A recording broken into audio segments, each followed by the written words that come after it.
밀라노 올림픽 선수촌이 발칵 뒤집혔습니다. 올림픽 같은 대규모 국제 행사에서 최소 비용으로 최대 효과를 내는 것이 원칙이죠. 그런데 이 원칙을 정면으로 거스른 나라가 있습니다. 다른 나라들이 공용 식당으로 몰려갈 때 이 나라는 22억을 쏟아부었습니다. 모두가 과한 투자라고 고개를 저을 때 이 나라는 오히려 비용을 더 키웠습니다. 상식적으로는 망했어야 할 선택들이 쌓이고 쌓여 48시간 후 올림픽 전체를 구하는 유일한 해법이 되었습니다. 도대체 이 상황은 어디서 시작된 걸까요?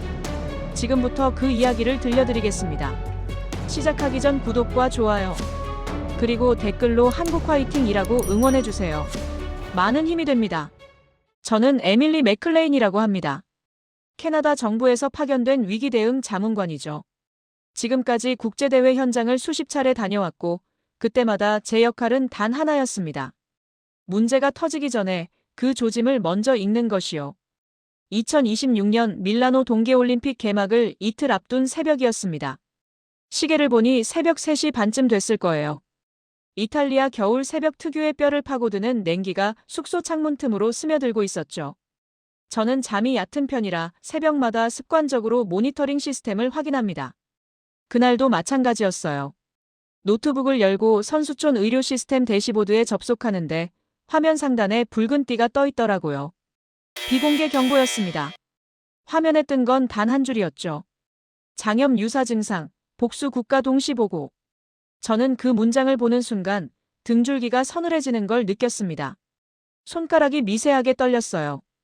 보통 사람이라면 그냥 배탈이려니 넘길 수도 있어요. 겨울이니까 찬 음식 잘못 먹었겠지 하고요. 하지만 저는 그럴 수가 없었습니다. 왜냐면 과거에 이런 신호를 무시했다가 대회 자체가 무너진 경험이 있거든요. 몇 해 전 어느 국제 종합대회에서 비슷한 경보가 나왔습니다.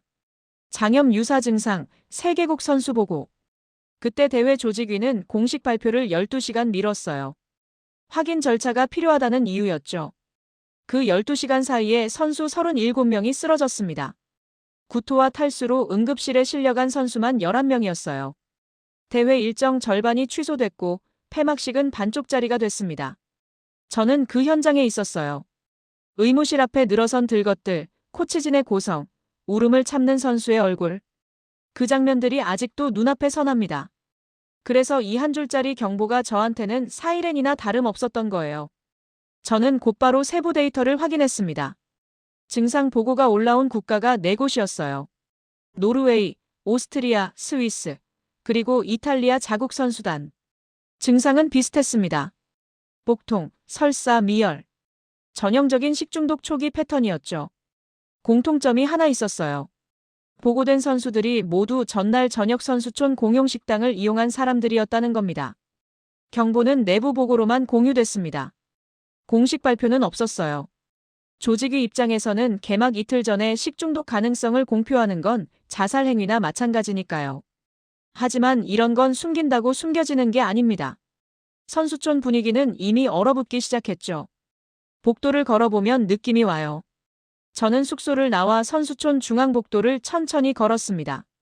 평소 같으면 새벽에도 훈련 마치고 돌아오는 선수들이 3355 모여서 이야기를 나누거든요. 에너지바를 나눠 먹으면서 웃기도 하고 다른 나라 선수와 기념사진을 찍기도 하고요. 올림픽 선수촌의 새벽은 원래 그렇게 활기가 넘치는 곳이에요. 그런데 그날 새벽은 달랐습니다.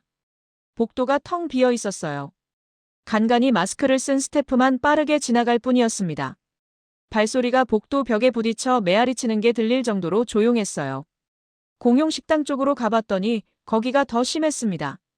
평소엔 이른 아침부터 줄이 서는 곳인데 그날은 입구 근처에서 서성이다 그냥 돌아가는 선수들이 보이더라고요. 한 프랑스 선수가 동료에게 뭐라고 속삭이는 게 들렸습니다. 정확히는 못 알아들었지만 표정만 봐도 충분했어요. 눈을 동그랗게 뜨고 고개를 절레절레 흔들면서 식당 반대편으로 걸어갔거든요. 식당 안쪽을 들여다보니 조리대 앞에 서 있는 스태프의 수는 평소와 같았는데 그 앞에 앉아있는 선수는 손에 꼽을 정도였습니다. 넓은 식당이 텅 비어 있으니 오히려 그 공간이 더 불길하게 느껴졌어요. 각국 코치진 사이에서도 소문이 퍼지고 있었습니다. 한 미국 팀 코치가 자국 선수들에게 보내는 단체 메시지를 제가 우연히 봤는데 내용이 이랬어요. 공용 식당 이용 자제할 것, 가능하면 개인 보급으로 해결할 것. 이건 지시가 아니라 공포였습니다. 개인 보급이라고 해봤자 선수촌 근처 편의점에서 빵이나 과자를 사오는 정도밖에 안 되거든요. 올림픽을 앞둔 선수가 빵으로 끼니를 때운다는 게 말이 됩니까? 하지만 그게 현실이었어요. 저는 선수촌 전체를 한 바퀴 돌아보기로 했습니다. 복도마다 긴장이 깔려 있었어요. 불을 끈 방에서 빛이 새어나오는 걸 보면 선수들이 잠을 못 자고 있다는 뜻이죠. 스마트폰 불빛이겠지요.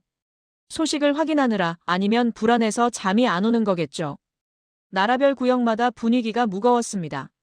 노르웨이 구역에서는 한 코치가 전화통에 대고 낮은 목소리로 뭔가를 급하게 말하고 있었고, 일본 구역 앞에는 마스크를 쓴 스태프 2명이 출입자를 체크하고 있었어요. 독일 구역은 아예 복도 불을 꺼놓은 상태였습니다. 그런데요. 한 구역만 달랐습니다. 대한민국 선수단 구역이었어요. 저는 복도 끝에서 발걸음을 멈췄습니다. 유독 그 구역에서만 불빛이 부드럽게 새어나왔고 그 안에서 낮은 웃음소리가 들렸어요. 새벽 4시가 다 되어가는 시간에 선수 2~3명이 숙소문 앞에서 뭔가를 주고받으며 웃고 있었습니다. 손에 뭔가를 들고 있었는데 어두워서 정확히는 안 보였어요. 한 선수가 뭔가를 코에 가까이 대더니 만족스러운 표정을 지으며 고개를 끄덕였습니다. 그리고 동료의 어깨를 톡 치며 숙소 안으로 들어갔어요. 마치 소풍에서 돌아온 아이들 같은 그런 가벼움이었습니다.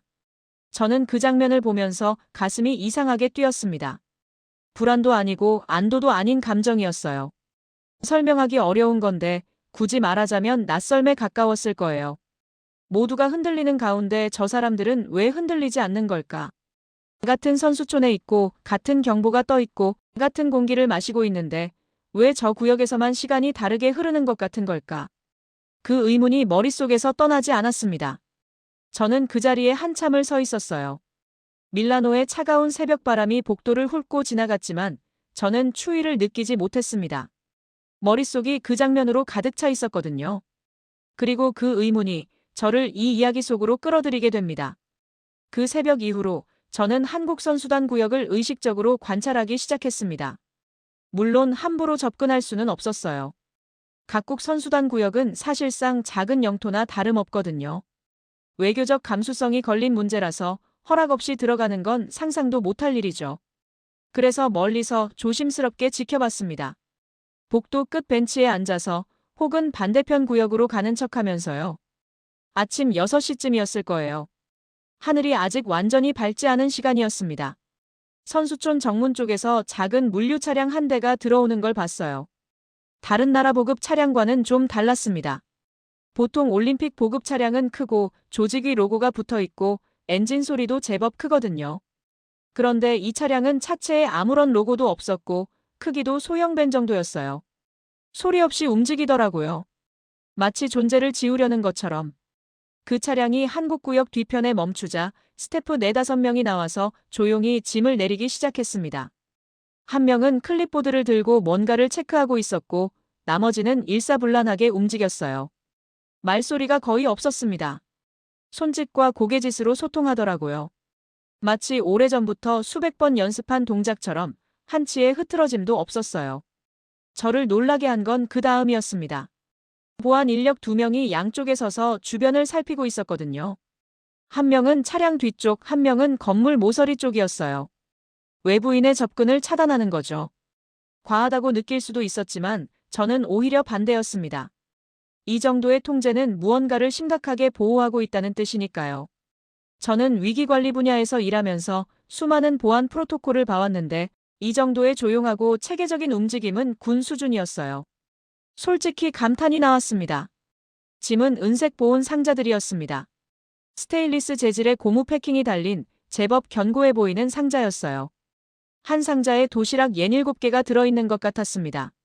스태프들이 그걸 구역 안쪽의 특정 지점으로 옮겼는데 그곳은 공용 식당과는 완전히 반대 방향이었어요.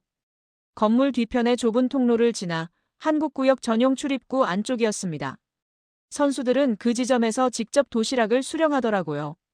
공용 공간을 거치지 않는 거예요. 다른 나라 선수와 동선이 겹칠 일이 아예 없는 구조였습니다. 한 여자 선수가 도시락을 받아들고 뚜껑을 여는 장면이 멀리서도 보였습니다.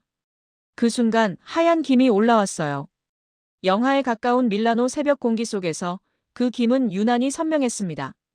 마치 누군가 입김을 후 불어낸 것처럼 하얗고 따뜻한 수증기가 도시락 위로 피어올랐어요.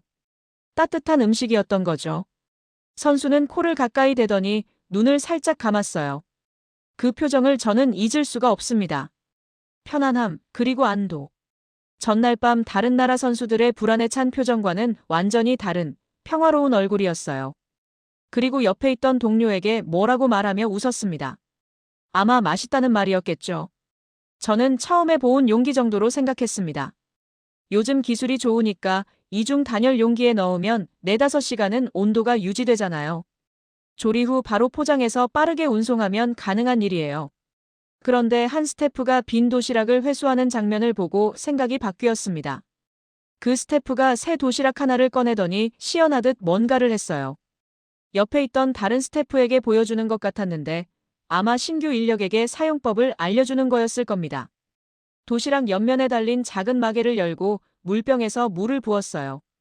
그 양이 많지 않았습니다. 종이컵 반잔 정도였을 거예요. 그러자 도시락 바닥에서 열이 올라오기 시작하더라고요.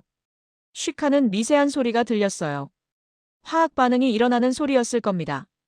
뚜껑을 닫지도 않았는데 음식 위로 김이 피어올랐습니다. 30초도 안 돼서요. 스태프가 손바닥을 도시락 옆면에 대보더니 고개를 끄덕였어요. 적정 온도에 도달했다는 뜻이겠죠. 저는 눈을 의심했습니다. 물만 부었을 뿐인데 도시락 전체가 스스로 가열되는 거예요. 전기도 없고 불도 없이요. 제가 이 분야에서 일한 지 15년이 넘었지만 이런 방식은 처음이었습니다. 군용 전투식량에서 비슷한 원리를 본 적은 있어요. 생석회와 물의 반응열을 이용하는 건데 그건 마시고 뭐고 없는 말 그대로 연명용이었거든요. 딱딱한 밥에 짠 소스를 끼얹은 수준이죠. 하지만 이건 달랐습니다. 김이 오르는 걸 보니 진짜 제대로 된 식사였어요. 밥과 국, 그리고 여러 가지 반찬이 칸칸이 나뉘어 담겨 있는 완성된 한 끼였습니다. 그때 한 가지 더 눈에 들어온 게 있었어요.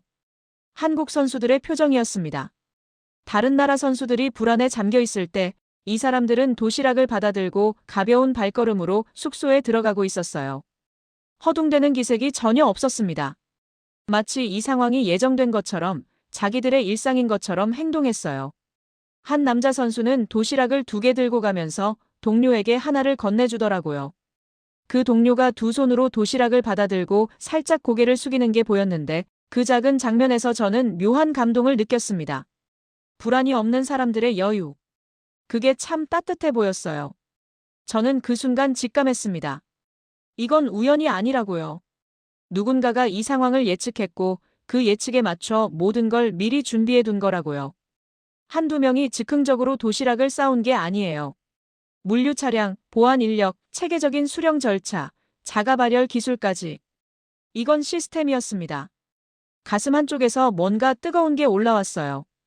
궁금함이었는지 경외감이었는지 그때는 정확히 구분이 안 됐습니다. 다만 한 가지는 확실했어요. 저는 이 시스템의 실체를 반드시 확인해야겠다고 마음먹었습니다. 그리고 그 결심이 저를 예상치 못한 곳으로 이끌게 됩니다. 그날 오후 상황이 전혀 예상치 못한 방향으로 흘러갔습니다. 유럽의 유명 스포츠 매체에서 활동하는 특종 기자 레오나드 크로스가 움직이기 시작한 거예요. 이 사람을 저는 이전 대회에서 몇 번 마주친 적이 있었습니다. 키가 크고 마른 체형에 항상 검은색 코트를 입고 다니는 사람이었죠. 날카롭고 공격적이며 자극적인 헤드라인을 만드는데 탁월한 사람이었습니다. 한 번은 어느 대회에서 심판 편파 판정 의혹을 기사로 터뜨려서 대회 조직위 전체가 뒤집어진 적도 있었어요. 그때 기사 내용의 절반은 정확했지만 나머지 절반은 추측이었습니다. 문제는 그가 팩트보다 프레임을 먼저 짠다는 점이었어요. 먼저 결론을 정하고 그 결론에 맞는 증거만 골라 담는 방식이죠. 레오나드가 입수한 정보는 단순했습니다. 한국 선수단만 별도의 급식을 받고 있다는 것. 그게 전부였어요. 누군가가 새벽에 한국구역 뒤편으로 물류 차량이 들어가는 걸 목격하고 그 정보가 레오나드의 귀에 들어간 거였죠. 하지만 그의 기사 초안을 제가 비공식 경로로 접했을 때 저는 얼굴이 하얘졌습니다. 기사 제목은 이랬어요. 한국 선수촌에서 비공개 특혜 급식 운영. 본문에는 특혜, 비공개 합의, 공정성 훼손이라는 단어가 반복되고 있었습니다. 마치 한국이 조직위와 뒷거래를 해서 혼자만 좋은 음식을 확보한 것처럼 쓰여 있었어요. 한국이 왜 별도 급식을 준비했는지, 어떤 과정을 거쳤는지에 대한 확인은 전혀 없었습니다. 사실관계 확인 없이 프레임이 먼저 완성돼 있었던 거죠. 기사의 마지막 문단에는 이런 문장이 있었어요. 올림픽 정신이 먹거리 앞에서 무너지고 있다. 저는 그 문장을 읽으면서 이가 갈렸습니다. 이 기사 초안은 보도 직전 단계에서 여러 매체에 공유됐습니다. 업계에서는 흔한 일이에요. 특종을 확보한 기자가 다른 매체에 미리 흘려서 동시 보도를 유도하는 거죠. 파급력을 극대화하기 위한 전략입니다. 저는 그걸 확인하는 순간 심장이 쿵 내려앉는 느낌이었어요. 한 매체가 보도하면 끝이 아니거든요. 3곳, 5곳, 10곳이 동시에 보도하면 연쇄적으로 퍼지고 그러면 수습이 불가능해집니다. 여론이란 게 그렇거든요. 한번 방향이 정해지면 사실과 상관없이 그 방향으로 달려가 버립니다. 선수촌 내부에서도 불만이 터져나오기 시작했습니다. 아직 기사가 나오지도 않았는데 소문만으로 분위기가 달라지고 있었어요. 캐나다 코치 한 명이 제게 와서 대놓고 물었습니다. 선수촌 복도 한가운데에서요. 맥클레인 한국 선수단이 따로 급식받는 거 알고 있었습니까? 그 목소리에는 비난이 섞여 있었습니다. 팔짱을 끼고 저를 내려다보는 자세도 공격적이었어요. 마치 제가 한국 편을 들고 있다고 의심하는 것 같았죠. 저는 아직 전체 그림을 파악하지 못한 상태였기 때문에 확인 중이라고만 대답했어요. 하지만 속으로는 이미 위기감이 치솟고 있었습니다. 복도를 지나가다 독일팀 스태프 2명이 나누는 대화가 귀에 들어왔습니다. 그 사람들은 제가 듣고 있는지도 모르고 있었어요. 우리는 공용 식당에서 불안에 떨면서 먹는데 한국은 따로 차려 먹는다고. 그게 공정한 거야? 같은 올림픽인데? 한 명이 고개를 저으며 한숨을 쉬었고 다른 한 명은 주먹을 꽉 쥐고 있었습니다. 저는 걸음을 멈추고 그 말을 곱씹었어요. 공정. 이 단어가 이렇게 위험하게 쓰일 수 있다는 걸 그때 뼈저리게 느꼈습니다. 한국이 한 건 미리 준비한 것뿐인데 그게 준비하지 못한 쪽에서는 특혜로 보이는 거죠. 노력의 결과가 불공정으로 둔갑하는 순간이었어요. 분노가 치밀었습니다. 한국을 향한 분노가 아니라 이 상황의 아이러니에 대한 분노였어요. 가장 잘 준비한 나라가 오히려 공격받고 있다니요. 그리고 그 공격의 칼날은 사실이 아니라 감정에서 나온 것이었습니다. 자기들이 준비하지 못했다는 불안과 부끄러움이 한국에 대한 분노로 바뀌고 있었어요. 인간 심리가 원래 그렇죠. 자기 부족함을 인정하기보다 남을 끌어내리는 게 더 쉬우니까요. 저는 이 프레임이 얼마나 위험한지 본능적으로 알았어요. 한번 특혜라는 딱지가 붙으면 아무리 정당한 설명을 해도 소용이 없거든요. 여론은 설명을 듣기 전에 이미 판단을 끝내버리니까요. 특히 올림픽이라는 무대에서 공정성이라는 가치는 성역이에요. 그 성역을 건드린 순간 어떤 논리도 통하지 않습니다. 이건 이제 단순한 감염 문제가 아니었습니다. 여론 전쟁이 시작된 거예요. 그리고 한국은 아직 자기들이 공격받고 있다는 사실조차 모를 수도 있었습니다. 한국 구역에서는 여전히 선수들이 따뜻한 도시락을 받아들고 웃으며 숙소로 들어가고 있었을 테니까요. 저는 결심했습니다. 한국 외교 라인을 직접 찾아가야 한다고요. 누군가는 이 상황을 한국 측에 알려야 했고 누군가는 진실을 확인해야 했습니다. 그게 제 역할이 아닐 수도 있었어요. 캐나다 자문관이 한국 선수단의 급식 문제에 개입하는 건 월권이라는 소리를 들을 수도 있었죠.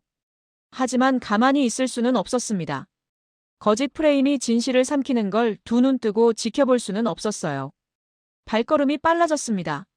심장이 뛰는 게 느껴졌어요. 두려움이 아니라 뭔가를 바로잡아야 한다는 절박함이었습니다. 한국 선수단 외교 라인을 찾는 건 생각보다 쉽지 않았습니다. 올림픽 현장에서 각국 외교 인력은 겉으로 드러나지 않거든요. 유니폼을 입고 다니는 것도 아니고 사무실에 국기를 걸어놓는 것도 아니에요. 대부분 뒤에서 조용히 일합니다. 하지만 저도 이 바닥에서 오래 일한 사람이에요. 캐나다 외교부와 연결된 인맥을 통해 몇 번의 연락을 거쳤고 마침내 한 사람의 이름을 확인했습니다. 대한민국 외교부 국제행사 안전협력관 차지현.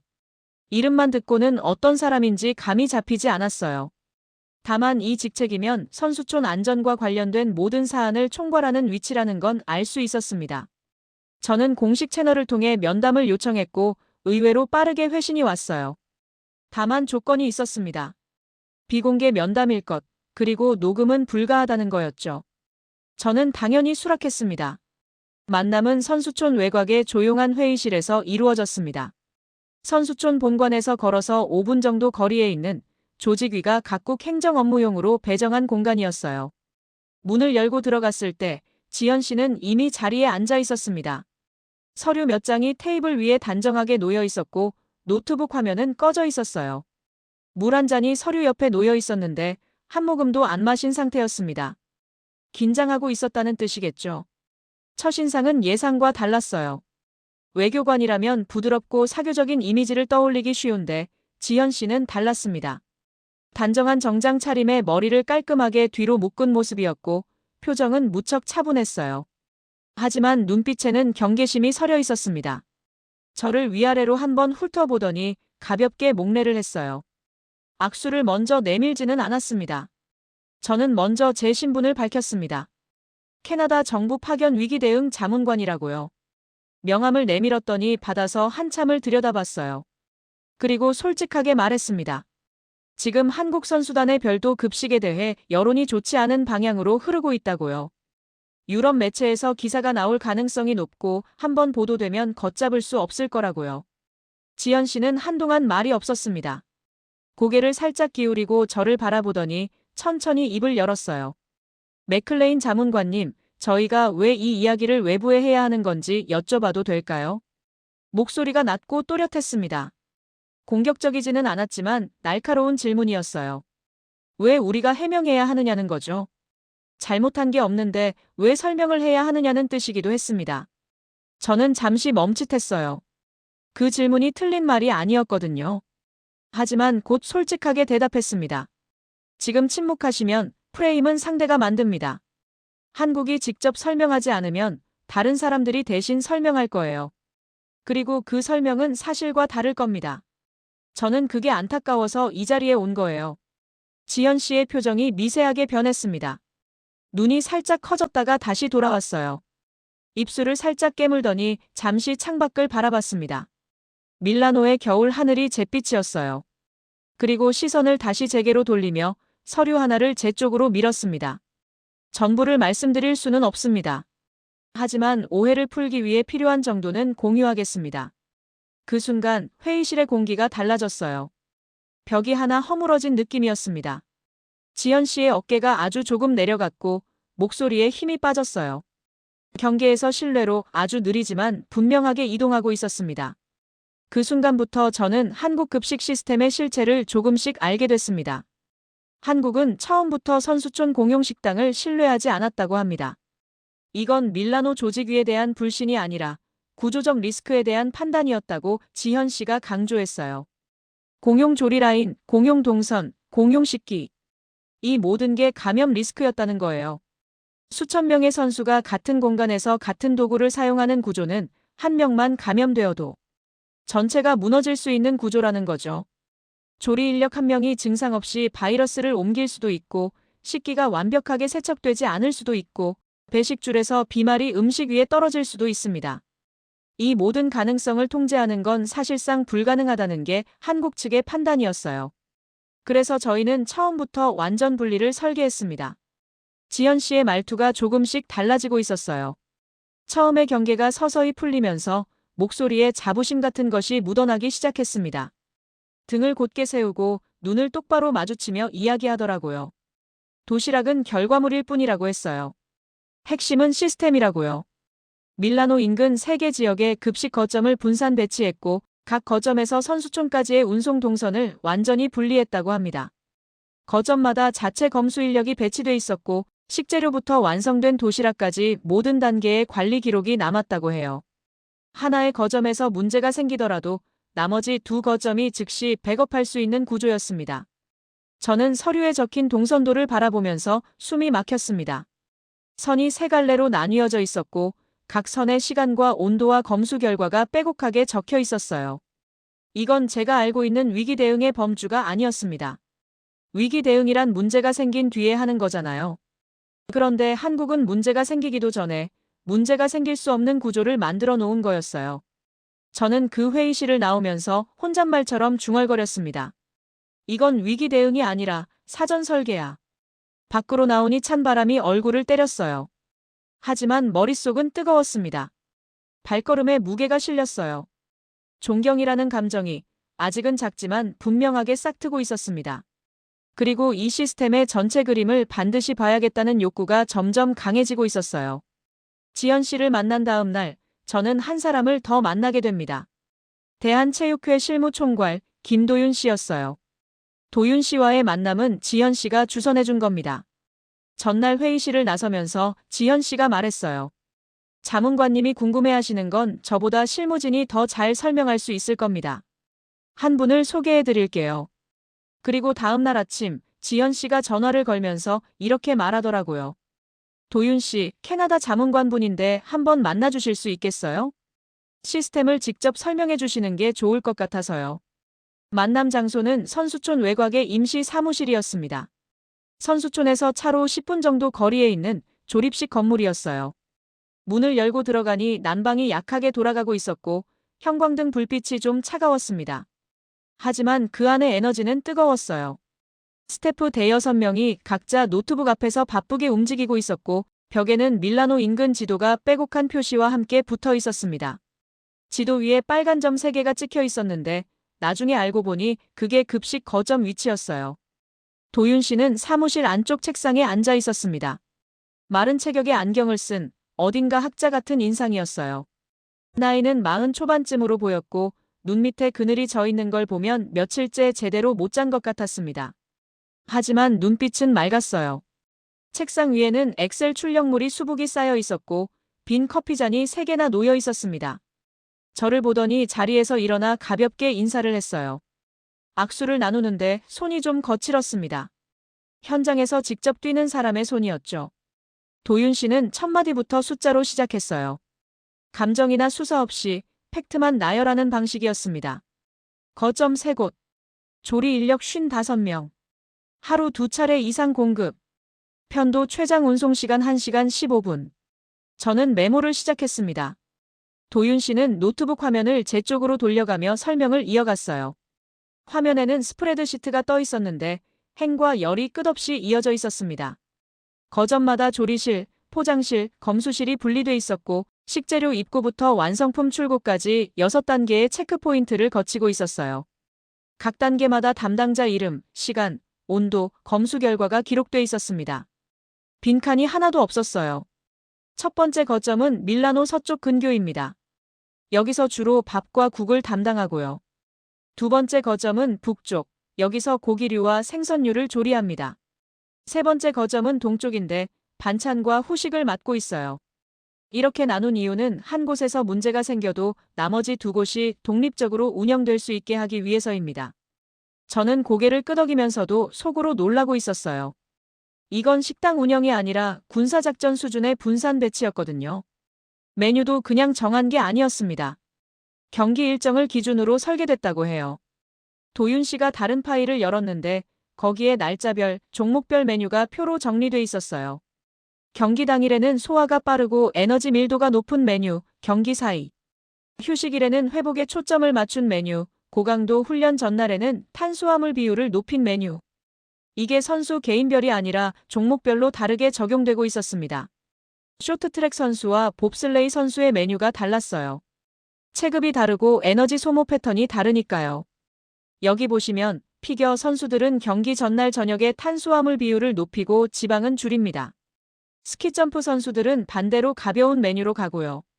이 차이가 경기력에 직접 영향을 줍니다. 도윤 씨의 목소리는 담담했지만 설명하는 내용의 정밀함은 놀라웠어요. 그리고 발열 도시락은 최종 안전장치라고 했습니다. 운송 중 온도가 떨어지더라도 현장에서 물 한 번으로 적정 온도를 복원할 수 있는 시스템이라고요. 군용 기술을 민간에 적용한 건데 맛과 영양까지 유지하려면 용기 설계부터 완전히 새로 해야 했다고 합니다. 기존 군용 발열팩은 온도가 너무 높이 올라가서 음식 맛을 망치거든요. 그래서 한국은 발열 온도를 65도에서 70도 사이로 제한하는 특수팩을 따로 개발했다고 해요. 저는 감탄하면서도 한 가지가 궁금했어요. 솔직히 여쭤봤습니다. 이 모든 준비의 비용이 얼마나 들었습니까? 도윤 씨는 안경을 고쳐 쓰더니 잠시 뜸을 들였어요. 엑셀 화면을 한번 바라보고 다시 제 눈을 바라봤습니다. 그리고 낮은 목소리로 말했어요. 약 22억 원입니다. 저는 펜을 놓았습니다. 손에서 힘이 빠졌어요. 22억. 올림픽 선수단 급식에 22억 원이라니. 머릿속에서 환산이 시작됐습니다. 캐나다 달러로 하면 대략 200만 달러가 넘는 금액이었어요. 한 나라의 올림픽 전체 예산에서 급식에만 이 정도를 쓴다는 건 제가 알고 있는 그 어떤 나라에서도 들어본 적 없는 규모였습니다. 비싸다고 생각하시겠죠? 도윤 씨가 제 표정을 읽었나 봅니다. 저는 아마 입을 살짝 벌린 채로 멍하니 앉아 있었을 거예요. 하지만 그의 다음 말이 저를 멈추게 했습니다. 이건 비싼 도시락이 아닙니다. 실패하지 않기 위한 보험이에요. 선수 한 명이 경기 당일에 배탈이 나면 그 선수의 4년이 날아갑니다. 4년 동안 매일 새벽부터 훈련하고 부상을 이겨내고 가족과 떨어져 지내면서 버텨온 4년이요. 그 4년 동안 들어간 훈련비, 장비비, 인건비를 다 합치면 22억은 아무것도 아닌 거죠. 목소리가 담담했지만 무게가 있었습니다. 눈빛이 흔들리지 않았어요. 이 사람은 숫자 뒤에 숨은 사람의 얼굴을 보고 있는 거구나 하는 생각이 들었습니다. 22억이라는 숫자가 아니라 그 돈으로 지켜야 할 사람들의 꿈을 보고 있는 거라고요. 저는 그날 숙소로 돌아오면서 한참을 걸었습니다. 택시를 탈 수도 있었는데 걷고 싶었어요. 밀라노의 차가운 밤 공기를 마시면서 머릿속을 정리하고 싶었거든요. 22억이라는 숫자가 계속 맴돌았습니다. 하지만 그게 돈 많이 썼다는 감탄이 아니었어요. 이건 성과를 기대한 투자가 아니었습니다. 메달을 몇 개 더 따려고 쓴 돈이 아니었어요. 책임을 피하지 않겠다는 선언이었습니다. 우리 선수를 보호하겠다는 국가 차원의 약속이었던 거죠. 숙소 문을 열면서 저는 이 이야기에 아직 제가 보지 못한 층이 하나 더 있을 거라는 예감이 들었습니다. 그리고 그 예감은 맞았어요. 그날 밤 저는 숙소 침대에 누워서 천장을 바라보고 있었습니다. 잠이 오지 않았어요. 밀라노 밤바람이 창문을 두드리는 소리가 간간히 들렸고 먼 곳에서 구급차 사이렌이 울렸다 멎었습니다. 낮에 들은 이야기들이 머릿속에서 정리가 안 됐거든요. 세계의 거점, 55명의 인력, 22억 원, 발열 도시락, 종목별 맞춤 메뉴. 이 모든 조각이 하나로 맞춰지는 느낌은 있는데 뭔가 마지막 퍼즐이 빠져있는 것 같았습니다. 마치 퍼즐의 가장자리는 다 맞췄는데 가운데 한 칸이 비어있는 느낌이랄까요? 저는 일어나서 물을 한 잔 마시고 다시 누웠습니다. 눈을 감았다 떴다를 반복했어요. 그러다 문득 첫날 새벽의 장면이 떠올랐습니다. 한국 선수들이 도시락을 받아들고 숙소로 들어가던 모습. 그때 그 사람들의 표정이요. 불안이 없었습니다. 마스크도 안 쓰고 허둥대지도 않고 그냥 일상처럼 움직였어요. 한 선수가 도시락 뚜껑을 열었을 때 눈을 감던 그 표정. 코에 가까이 대고 냄새를 맡던 그 동작. 그리고 동료에게 건네던 그 웃음. 다른 나라 선수들이 공포에 잠겨있던 바로 그 시간에요. 저는 벌떡 일어나 앉았습니다. 심장이 두근거렸어요. 갑자기 깨달은 거예요. 이 시스템의 진짜 목적이 뭔지요. 맛이 아니었습니다. 한식이 그립다고 해서 22억을 쓴 게 아니었어요. 편의도 아니었습니다. 공용식당에 줄 서기 싫다고 별도 급식을 만든 게 아니에요. 위생관리가 핵심인 것 같았지만 그것도 최종 목적은 아니었습니다. 따뜻한 음식은 심리를 안정시키기 위한 장치였던 거예요. 생각해보세요. 집단 감염 공포가 퍼진 상황에서 선수가 가장 두려워하는 게 뭘까요? 자기가 먹는 음식을 믿을 수 없다는 거예요. 무엇을 먹어도 불안하고 누가 만졌는지도 모르겠고 식기가 깨끗한지도 확신할 수 없고 혹시 이걸 먹고 탈이 나면 어쩌나 하는 공포. 그 공포는 몸이 아니라 마음을 좀먹습니다. 배가 고파도 먹지 못하는 선수, 먹고 나서도 불안에 시달리는 선수, 그러다 잠을 설치는 선수. 이런 악순환이 시작되면 몸 상태가 무너지는 건 시간 문제예요. 마음이 흔들리면 집중력이 무너집니다. 집중력이 무너지면 실력이 나오지 않아요. 올림픽에서 0.1초, 0.1점 차이로 메달이 갈리는데 마음이 불안한 선수가 제 실력을 낼 수 있을까요? 피겨 선수가 트리플 악셀을 뛸 때 머릿속에 점심에 먹은 음식이 괜찮을까 하는 불안이 스치면 그 순간 균형이 무너져요. 스키점프 선수가 발을 구르는 그 찰나에 배가 살짝 아프면 타이밍이 0.1초 늦어집니다. 그 0.1초가 순위를 뒤바꿔요. 한국은 그걸 알고 있었던 겁니다. 물리적으로 감염을 차단하는 것만으로는 부족하다는 걸요. 선수의 마음까지 보호해야 한다는 걸요. 아무리 위생적인 음식을 제공해도 선수가 그 음식을 불안한 마음으로 먹으면 의미가 없으니까요. 음식이 안전하다는 걸 머리로 아는 것과 마음으로 느끼는 건 다른 문제거든요. 따뜻한 밥 한 끼, 김이 모락모락 오르는 국, 익숙한 된장 냄새, 잘 익은 김치. 이런 것들이 선수에게 전하는 메시지는 하나예요. 너는 안전하다. 우리가 지키고 있다. 넌 경기에만 집중해. 어머니가 차려준 밥상 앞에서 불안을 느끼는 사람은 없잖아요. 누가 만들었는지 알고 어떻게 만들었는지 알고 그 사람이 나를 위해 만들었다는 걸 알면 거기에 불안이 끼어들 틈이 없습니다. 한국의 도시락은 바로 그 역할을 한 거였어요. 선수촌이라는 낯선 곳에서 불확실한 상황 속에서 익숙하고 따뜻한 한 끼가 선수의 마음에 안전한 공간을 만들어준 거죠. 불안한 상황에서 따뜻한 음식을 먹는 순간 공포가 잠시 멈춥니다. 위장이 편안해지면 몸이 이완되고 몸이 이완되면 머리가 맑아져요. 숨이 깊어지고 어깨에 힘이 빠지고 그제야 자기 앞에 놓인 경기에만 집중할 수 있게 되는 거예요. 그게 선수에겐 경기력과 직결되는 문제죠. 저는 그 순간 온몸에 전율이 흘렀습니다. 소름이 팔뚝을 타고 올라왔어요. 이건 급식이 아니었습니다. 전략이었어요. 물리적 차단과 심리적 안정이 동시에 작동하도록 설계된 정교한 보호 시스템이었던 거죠. 위생은 몸을 지키는 거고 따뜻함은 마음을 지키는 거였습니다. 그 두 가지가 하나의 도시락 안에 동시에 담겨 있었던 거예요. 한국 선수들이 흔들리지 않았던 이유가 그제야 완전히 이해됐습니다. 밥이 맛있어서가 아니었어요. 마음이 흔들리지 않았기 때문입니다. 같은 선수촌에서 같은 공기를 마시고 같은 경보를 접했는데도 한국 구역에서만 시간이 다르게 흐르는 것처럼 보였던 이유. 그건 이 시스템이 선수들의 마음에 방패를 씌워줬기 때문이었어요. 그리고 그 방패의 정체는 22억짜리 시스템이 만들어낸 따뜻한 한 끼였던 겁니다. 한국은 위생을 계산한 게 아니었습니다. 마음까지 계산한 거였어요. 물류를 설계하고 메뉴를 짜고 비용을 책정하면서 그 끝에 선수가 도시락 뚜껑을 열었을 때 느끼게 될 감정까지 계산해 넣은 거였습니다. 그 사실이 저를 완전히 압도했어요. 저는 한동안 침대에 앉은 채로 움직이지 못했습니다. 밀라노의 밤이 깊어가고 있었지만 제 머릿속은 그 어느 때보다 뜨겁게 돌아가고 있었어요. 여론은 점점 험악해지고 있었습니다. 레오나드 크로스의 기사 초안이 매체 사이에서 돌기 시작한 이후 특혜라는 단어가 선수촌 곳곳에서 들려왔어요. 복도에서 훈련장 입구에서 심지어 화장실에서도 그 단어가 떠돌았습니다. 한국에 대한 시선이 좋지 않았어요.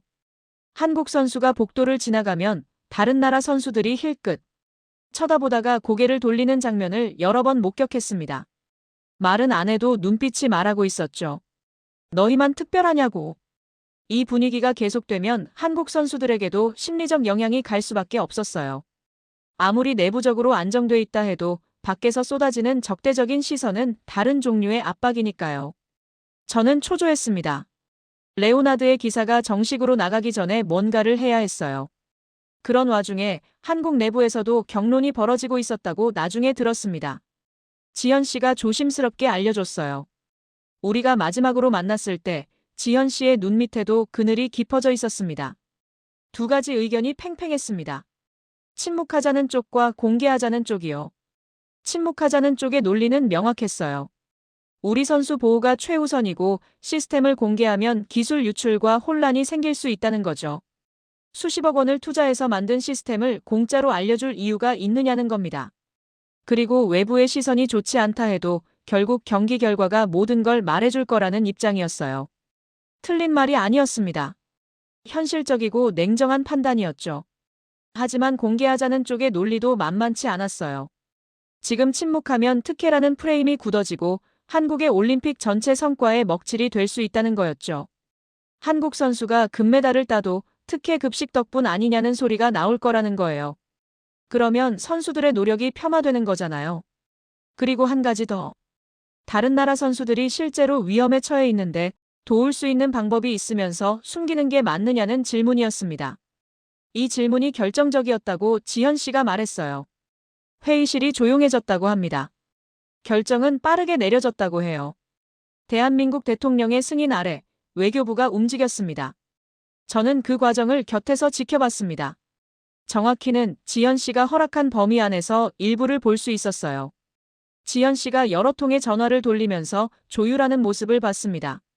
한쪽 귀에 전화기를 대고 다른 손으로는 노트북 자판을 두드리면서 동시에 옆에 있는 스태프에게 메모를 건네는 모습이었어요. 표정은 긴장돼 있었지만 손은 정확하게 움직였습니다. 이 사람도 오랫동안 이런 일을 해온 사람이라는 게 느껴졌어요. 국제올림픽위원회, 이탈리아 정부와의 비공식 접촉이 이루어졌고 핵심 메시지는 하나였습니다. 이건 특혜가 아니라 올림픽 정신입니다. 이 한 문장을 만들기 위해 몇 시간 동안 논의가 이어졌다고 해요.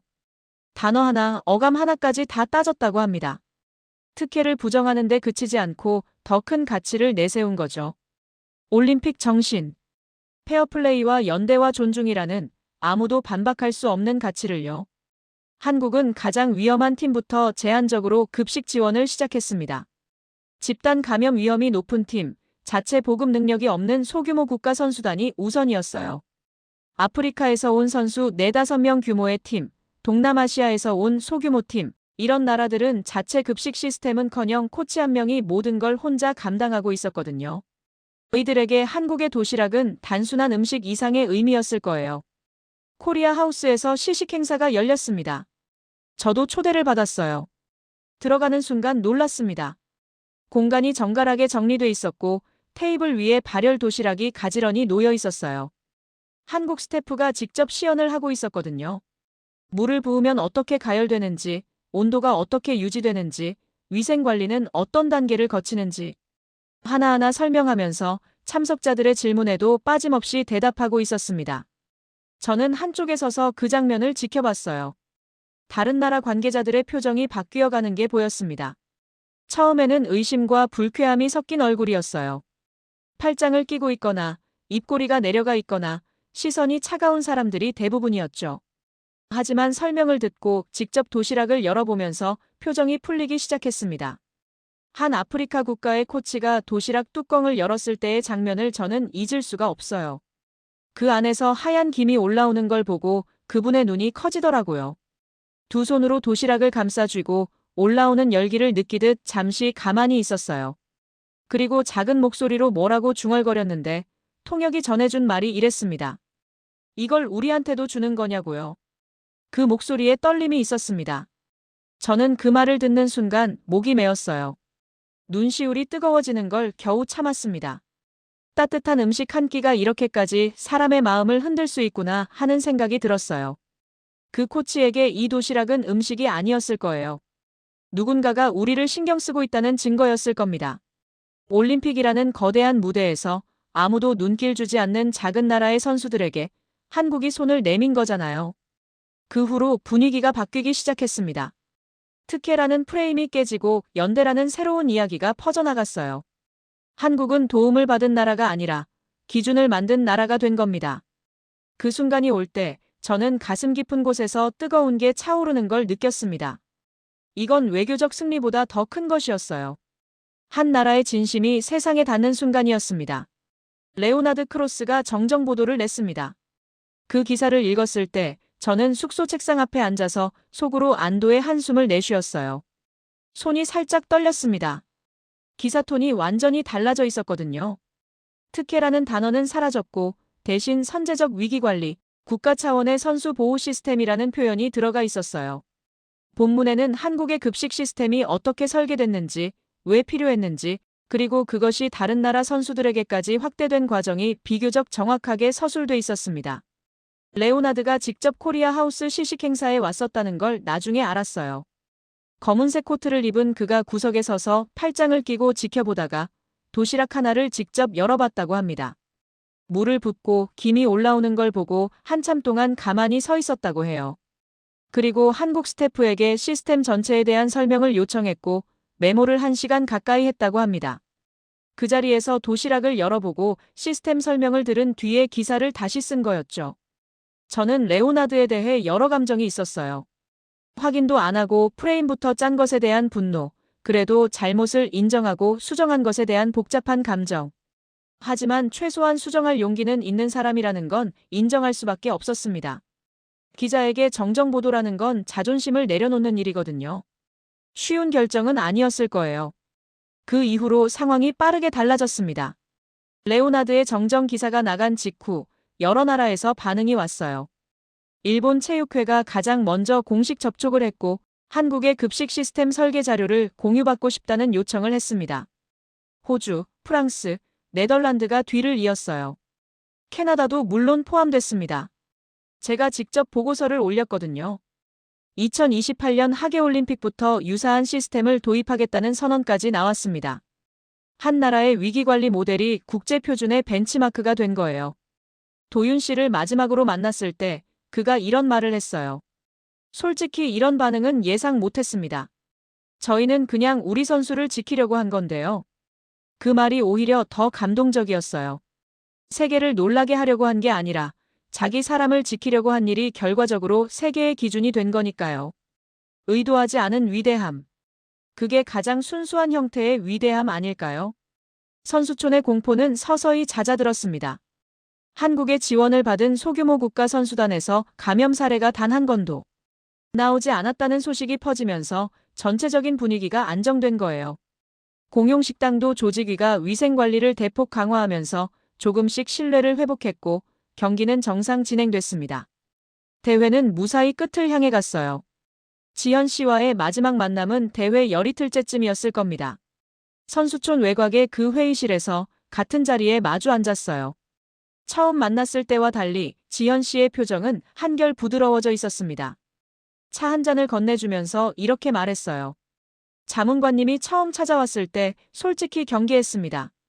왜 캐나다 사람이 우리 일에 관심을 갖는 건지 이해가 안 됐거든요.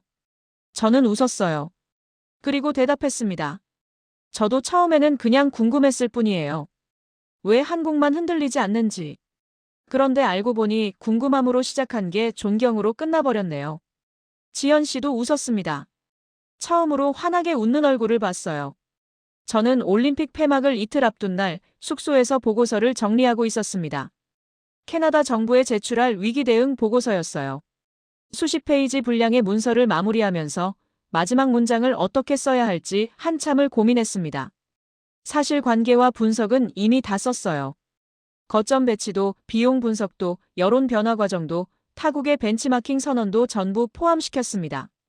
하지만 마지막 한 줄이 안 나오더라고요. 펜을 들고 내려놓기를 몇 번이나 반복했어요. 창밖으로 밀라노의 겨울 하늘이 보였습니다. 희끄무레한 구름 사이로 햇살이 가끔 비치다 사라지곤 했어요. 그 하늘을 한참 바라보다가 결국 이렇게 썼습니다. 이 대회의 승자는 메달이 아니라 준비였다. 쓰고 나서 한동안 그 문장을 바라봤습니다. 그리고 고개를 끄덕였어요. 맞는 말이었으니까요. 돌이켜보면 한국은 화려하게 나서지 않았습니다. 기자회견을 열지도 자랑을 늘어놓지도 않았어요. 소셜미디어에 올리지도 광고를 만들지도 않았죠. 그냥 조용히 자기들이 할 일을 했을 뿐이에요. 시작부터 끝까지 한결같이요.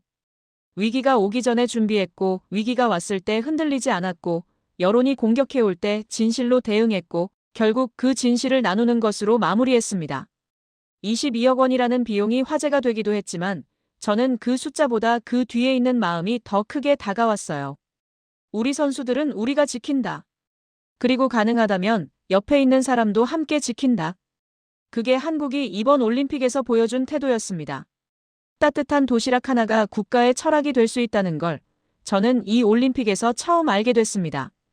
김이 모락모락 오르는 그 작은 상자 안에 한 나라의 책임감과 자존심과 배려가 전부 담겨 있었다는 걸요. 밥 한 끼에 그토록 많은 것이 들어갈 수 있다는 걸 저는 40이 넘어서야 깨달았습니다. 세계가 그걸 목격한 올림픽이었어요. 그리고 저는 그 현장에 있었다는 것이 지금도 가슴이 벅찹니다.